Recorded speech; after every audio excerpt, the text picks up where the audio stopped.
So JB and I have been very vocal about what's happening in Washington right now. We have talked about how we have to stop Kavanaugh, that he is not fit to serve on the Supreme Court. But even closer to home, we have been very vocal in support of the Me Too movement. We have talked about the need to believe survivors, as women all over our country and certainly all over our state are stepping up to speak out about their own experiences with sexual harassment, with sexual assault, and how the only way that we can change the culture in so many places all around our country is to make sure that, first of all, we allow women's voices to be heard, that we believe them when they speak out, and that we really work to change the culture in places like Springfield by making sure that we have women in our administration and that we have a zero tolerance policy on any form of sexual assault or harassment. And at a Democratic campaign kickoff fundraiser in Yorkville last month, J.B. Pritzker, he had a stump speech in which he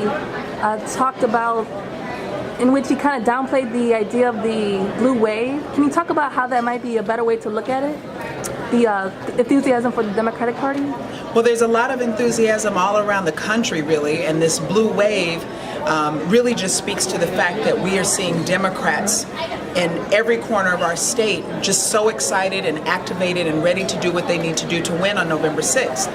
But I think the thing that we have to recognize is that the blue wave is not something that comes externally. It is us. We are the blue wave, and so we have to do what we know how to do as Democrats. We have to knock on doors, we have to make phone calls, we have to talk to all of our friends and our family members and our neighbors about the need to vote. I know certainly for our community, the African American community, we know that the right to vote was not handed to us, it was demanded by us, and voting has benefits and not voting has consequences. So we need everyone to get out. Early voting has already started, and we want to make sure that everyone exercises their right to vote, because we know what happens when people don't. You get the wrong people in leadership and you get people who don't care about our communities. Mm-hmm.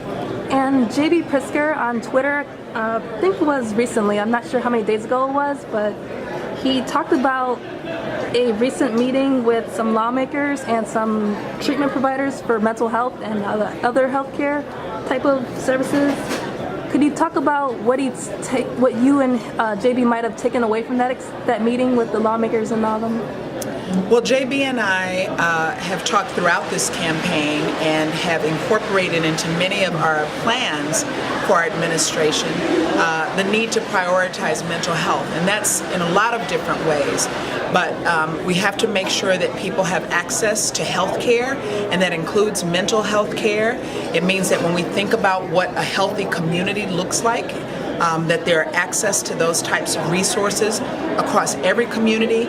And we've specifically talked about the fact that in communities that have experienced some of the most disinvestment over the years, over the decades really, that we have to make sure that those communities are really lifted up. And part of that is making sure that every family has access to affordable quality health care, including mental health care.